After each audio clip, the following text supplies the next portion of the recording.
Roma ha sufrido una derrota sin precedentes a manos de Aníbal, el invicto general cartaginés.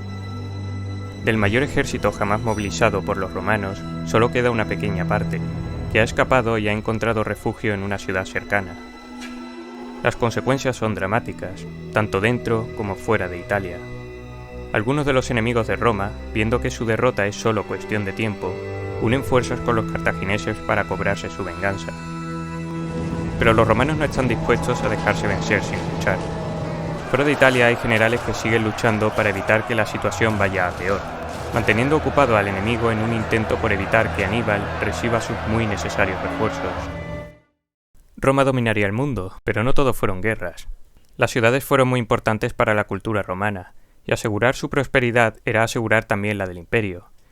Si quieres sentir lo que era dirigir una ciudad de la época, Pax Augusta es la solución. Este juego de construcción de ciudades fue desarrollado por una sola persona, que le ha dedicado más de 4.000 horas durante 4 años y medio. Basándose en modelos de toda Europa, ha sido capaz de recrear una amplia lista de edificios para desarrollar tu ciudad, teniendo que cubrir todas las necesidades de sus ciudadanos, desde comida hasta entretenimiento. Yo mismo he aportado ideas y documentación, y me gustaría también dar a conocer su proyecto, ya que lo considero un juego educativo y muy interesante para conocer este tema. Lo tenéis en Steam, y también podéis seguir su cuenta en Instagram. Los enlaces están en la descripción. Dicho esto, volvemos a la guerra.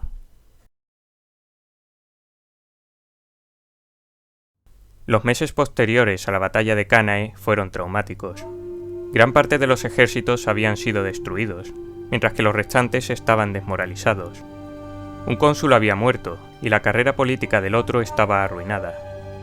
Los fracasos de los 2 años anteriores se habían acumulado, y tantas derrotas y tan pocas victorias habían sumido a la población en la desesperación, y además tenían que lamentar la muerte o el cautiverio de muchos de los suyos.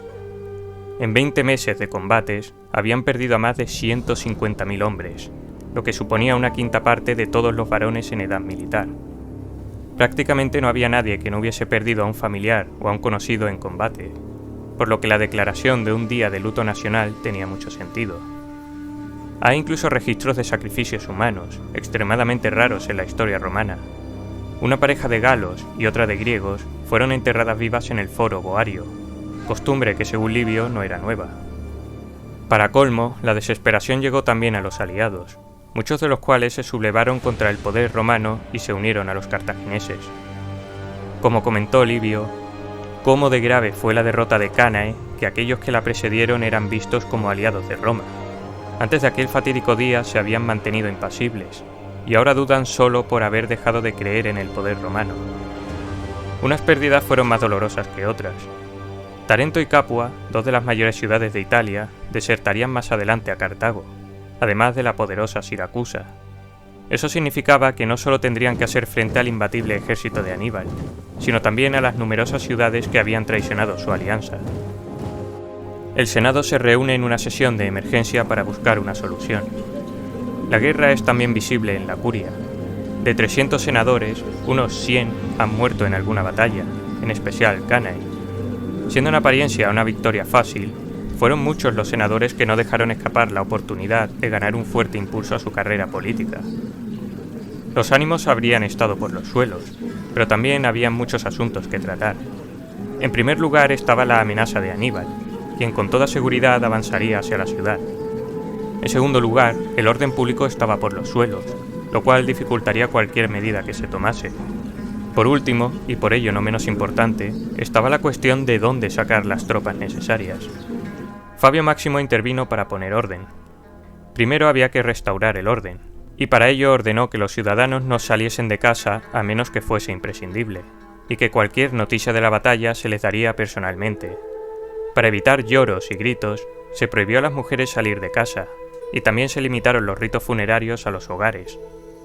Después decidió que otro paso importante sería recabar información sobre las tropas que hubiesen escapado, por lo que envió jinetes por la vía Apia en busca de supervivientes. Por último, mandó aumentar la vigilancia en las puertas, además de prohibir que nadie saliese, transmitiendo así la idea de que la ciudad era el lugar más seguro. Estas medidas se pusieron en práctica de forma inmediata y sin oposición. Poco después llegó una carta del cónsul Terencio Varrón, explicando la situación y facilitando información sobre el número de muertos. Era necesario reunir a las tropas restantes de Cannae para hacer frente a Aníbal mientras se reunía un nuevo ejército. Esta tarea recayó sobre Claudio Marcelo, que iba a dirigir la flota a Sicilia. Tras dejar a 1500 de sus hombres en Roma para reforzar la guarnición, partió a marchas forzadas hacia Canusio. Mientras tanto, Marco Junio Pera fue nombrado dictador, y acompañado por Tiberio Sempronio Graco, comenzaron a reunir un nuevo ejército. Pero se toparon con un problema difícil de resolver. Las grandes derrotas, unidas a las campañas en Hispania y Sicilia, habían reducido enormemente el número de posibles reclutas. Hay que tener en cuenta que los reclutamientos solían hacerse entre campesinos, de modo que movilizar a demasiada gente podía traer problemas económicos y de suministro. Debido a la urgencia de la situación, se pudieron tomar medidas desesperadas con tal de aumentar el número de tropas. Se reclutaron a varones de 17 años e incluso menos, y por primera vez se permitió que ciudadanos sin propiedades pudiesen alistarse. Pero seguía sin ser suficiente. Por ello se alcanzaron extremos como reclutar a 8.000 esclavos, los cuales recibían su libertad y cuyos dueños recibieron una compensación del Estado. Incluso se indultó a 6.000 criminales condenados a muerte a cambio de que luchasen. El equipamiento también era escaso, de modo que se recurrió a los trofeos de los templos o al equipo capturado por Flaminio durante su campaña contra los galos en el 223. También se tuvo que hacer frente a los carísimos rescates, ya que a diferencia de otras guerras, casi todos los prisioneros eran romanos. Los cartagineses enviaron a un embajador llamado Cartalón para negociar el rescate de los muchos prisioneros de Cannae, pero el Senado se negó siquiera a dejarle entrar en la ciudad. Aníbal esperaba ganar mucho dinero con el rescate, que usaría para pagar a sus mercenarios y conseguir nuevas tropas. Los romanos se negaban a perder un dinero que les hacía tanta falta, especialmente cuando se usaría para reforzar al enemigo. Aníbal quedó sorprendido por el rechazo. Todo el mundo esperaba su próximo movimiento. Lo más evidente era aprovechar la debilidad de los romanos para atacar su capital. Eso era lo que esperaban los romanos, y también lo que sugerían sus comandantes. Pero para sorpresa de todos, Aníbal ordenó dirigirse al sur, a Campania, dejando que los romanos reforzasen una posición que era débil. Muchos lo han considerado un error garrafal, el primero su mano derecha, Maárbal. Pero conviene detenernos aquí para explicar mejor esta decisión. Los romanos habían sufrido grandes pérdidas, lo que unido al miedo y a la confusión los dejaba en una posición muy débil. Cualquier general habría visto el momento perfecto para lanzar un ataque decisivo, pero Aníbal no era cualquier general. En primer lugar, aunque Roma se encontraba sumida en el caos, seguía contando con unas defensas muy sólidas. Además de las murallas, tenía una guarnición de unos 10.000 hombres, que podían aumentarse rápidamente con tropas de los alrededores y ciudadanos dispuestos a luchar. Aníbal contaba con más de 50.000 hombres, la mayor parte de los cuales tenían más experiencia que la guarnición. Pero en un asedio, el defensor siempre tiene ventaja, y la superioridad numérica sirve de poco. En segundo lugar, no contaban con catapultas ni equipo de asedio. Recordemos el asedio de Sagunto, donde a pesar de contar con equipo de asedio de antemano, la ciudad tardó más de 8 meses en caer. En este caso, las defensas de Roma eran mucho mejores, y los cartagineses no contaban con equipo. Construirlo les llevaría tiempo, que los romanos aprovecharían para preparar sus fuerzas.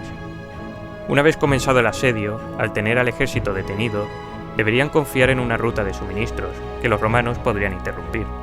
Si la capital era asediada, todas las tropas se retirarían para acudir en su ayuda, de modo que quedarían rodeados y sufrirían ataques desde todas las direcciones. Aníbal no buscaba conquistar Roma, como muchos han asegurado. Su propósito era el de forzarles a una paz humillante, tal y como habían hecho con Cartago 25 años antes. Con esto en mente, su plan era seguir arrasando los territorios romanos y destrozando a sus ejércitos, a la vez que sus antiguos aliados se unían a él. Avanzar hacia una tierra tan lucrativa para los romanos como lo era Campania tenía entonces mucho sentido para su plan.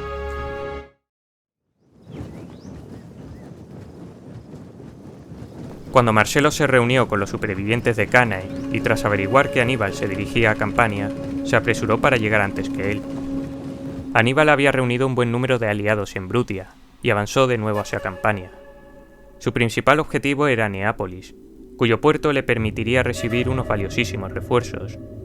Pero la guarnición romana se negó a capitular, y sin una flota era inviable tratar de asediar una ciudad costera y bien protegida. Por ello se retiró a la cercana Capua, la ciudad más importante después de Roma. Conscientes de su importancia, y en especial tras la derrota de Cannae, el Senado de la ciudad buscó una oportunidad para cambiar de bando. La excusa, según cuentan, fue una oferta a Roma para que uno de los cónsules elegidos fuese de Capua, y ante la negativa le abrieron las puertas a Aníbal. Verdad o no, ahora contaba con una importantísima base en Campania, aunque no le serviría para recibir refuerzos. Planeó entonces sus movimientos. A sabiendas del interés de Aníbal, los romanos enviaron al prefecto Marco Junio Silano para reforzar Neápolis. Mientras, el ejército superviviente de Cannae, al mando de Marcelo, le vigilaba desde Casilium, que controlaba un acceso crucial hacia el norte. Su mejor opción era avanzar hacia Nuqueria, una ciudad muy importante en la región. Tras un duro asedio, la ciudad cayó, y como aviso para las demás, Aníbal la arrasó, aunque permitió huir a la población. Su siguiente objetivo, siguiendo su usual táctica de fastidiar a los romanos, era Nola, que supuestamente estaba a punto de traicionar a Roma. Pero Marcelo se adelantó, y yendo por las montañas para evitar Capua, logró entrar en la ciudad sin ser descubierto por los cartagineses. Aníbal acampó cerca y lanzó pequeños ataques para asustar a la población. Fue en este momento cuando el Senado de la ciudad informó a Marcelo de un plan oculto. Una vez saliesen de la ciudad para poner fin a las correrías del enemigo, los habitantes de la ciudad cerrarían las puertas para dejarlos a su suerte. Marcelo decidió aprovechar la situación. Apostó a sus tropas en las 3 puertas más cercanas al enemigo, con algunas tropas novatas vigilando las demás, y mantuvo su tren de suministros en la retaguardia. Aníbal desconocía estas posiciones, y al ver que sus ataques no recibían respuesta, supuso que el plan se había descubierto. Contando con que Marcelo no se atrevería a salir para evitar la traición, preparó sus tropas y avanzó hacia la puerta principal para intentar lanzar un asalto.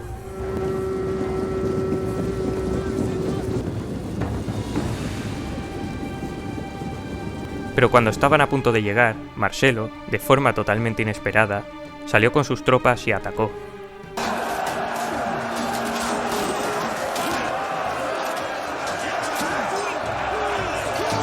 Cuando trató de organizar las líneas, fue atacado por las tropas que salieron de las otras puertas, lo que amenazó con provocar importantes pérdidas. Sabiendo que su oponente era mejor de lo que esperaba y que esa lucha no merecía la pena, ordenó una retirada tranquila y organizada. Marcelo no le siguió. Había aprendido de Fabio y de Cannae, y sabía que lo mejor era no arriesgarse en una persecución. Aunque la batalla fue más bien una escaramuza grande, los desanimados romanos se apuntaron una gran victoria, la primera en Italia. No obstante, coincidió con otra derrota importante. En el norte, el cónsul electo Póstumo Albino murió en una emboscada tendida por los galos en Silgualitana. Parecía que ninguna victoria romana estaría exenta de otra derrota. Y de hecho, la victoria en Nola no duró. Aníbal aprovechó que Marcelo estaba ocupado manteniendo el orden en Nola para saquear la cercana Aquerrae. Marcelo volvió entonces a Casilinum, pero esta vez Aníbal fue más rápido. Dividió sus fuerzas para invernar en Capua y al mismo tiempo para asediar la posición romana. Sin provisiones ni esperanzas de resistir, los romanos aceptaron un trato y se rindieron, lo que permitía a Aníbal avanzar hacia el norte.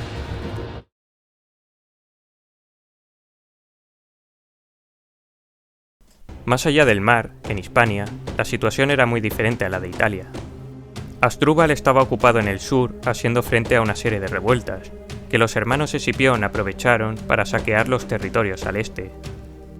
A principios de año, y en respuesta a la debilidad de sus tropas para hacer frente a tantas amenazas, Asdrúbal recibió refuerzos de Cartago, aunque también aumentó la presión para reforzar a Aníbal. El ejército romano en Hispania debía ser destruido cuanto antes. Mientras, los romanos prepararon el asedio de Ibera, más tarde renombrada como Dertosa, una importante ciudad del Ebro. Pero aunque tomaron medidas para retrasar a Asdrúbal, sus tropas llegaron antes de lo esperado y se dirigieron a Amposta, una posición muy estratégica para los romanos en el Ebro. Esto forzó a los escipiones a abandonar el asedio y buscar una batalla campal. Ambos ejércitos formaron en una explanada junto al Ebro, con la formación habitual. Los cartagineses contaban además con elefantes, quizás los 21 que Aníbal había dejado en Hispania. Tenemos pocos datos sobre la batalla, pero según sabemos, Asdrúbal imitó la táctica de su hermano en Cannae. Su caballería desbordó a la romana, mientras que los iberos mantenían el centro. En un determinado momento, la infantería pesada, junto a la caballería, rodearon a las legiones. Pero no logró el mismo resultado, ya que los iberos rompieron su formación antes de tiempo, dejando aislados los flancos. Asdrúbal ordenó entonces la retirada. No fue una gran victoria, ya que las pérdidas cartaginesas no habrían sido considerables, pero los romanos lograron impedir que Aníbal recibiese refuerzos, además de reforzar su posición en el Ebro. Por ello, y ante la falta de refuerzos provocada por las grandes pérdidas de Cánae, optaron por no avanzar por el momento.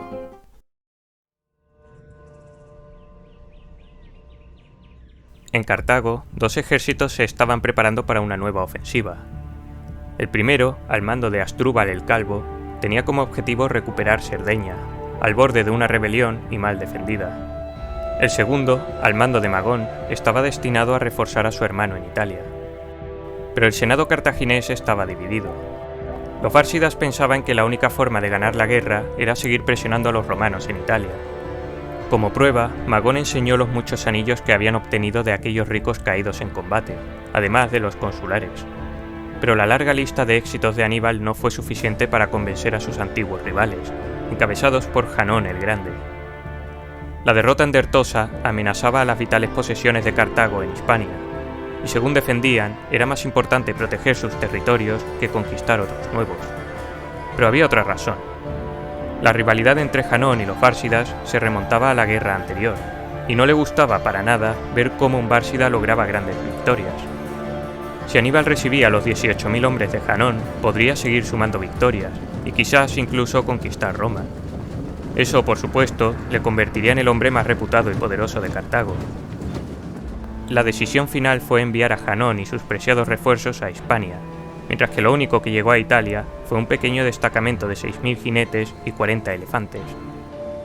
Mientras, en Italia, la guerra se había asentado en Campania. La lucha seguiría durante casi 2 años más.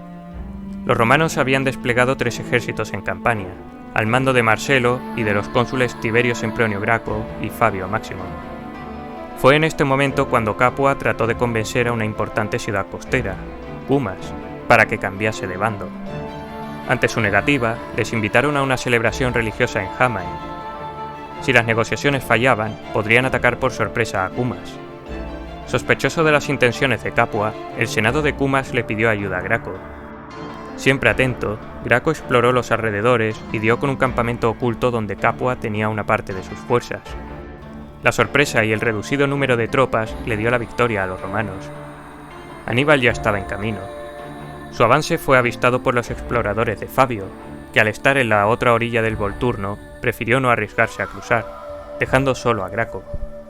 A sabiendas de que Aníbal llegaría tarde o temprano, se refugió en Cumas, una fortaleza robusta sobre una colina que le daría ventaja. No se equivocó.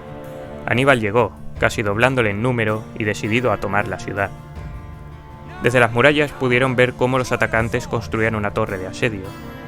Aníbal iba a por todas. Las tropas de Graco estaban formadas por novatos entrenados a toda prisa y esclavos liberados, por lo que salir a luchar era un suicidio. En su lugar, confiaron en la ventaja que les ofrecía el terreno.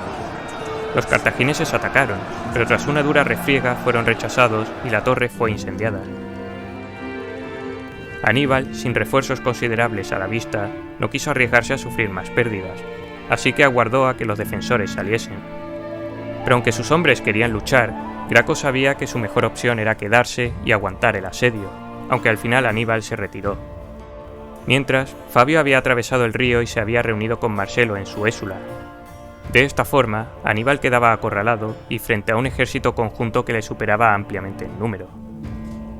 Marcelo entonces fue enviado para acosar a los aliados de Aníbal, metiéndole así en un apuro. Debía proteger a sus nuevos aliados, pero dividir a su ejército era demasiado arriesgado, y tampoco podía dejar sola a Capua. Su solución fue de nuevo sorprender a los romanos, avanzando de nuevo a Nola, sabiendo que ni Graco ni Fabio se atreverían a luchar contra él en terreno abierto. Al mismo tiempo, en Brutia, Janón continuaba la campaña que había abandonado Magón para ir a Cartago. El objetivo era arrebatarle a los romanos el control de las ciudades que les quedaban en Lucania y Brutia, para después enviar otro ejército a Apulia.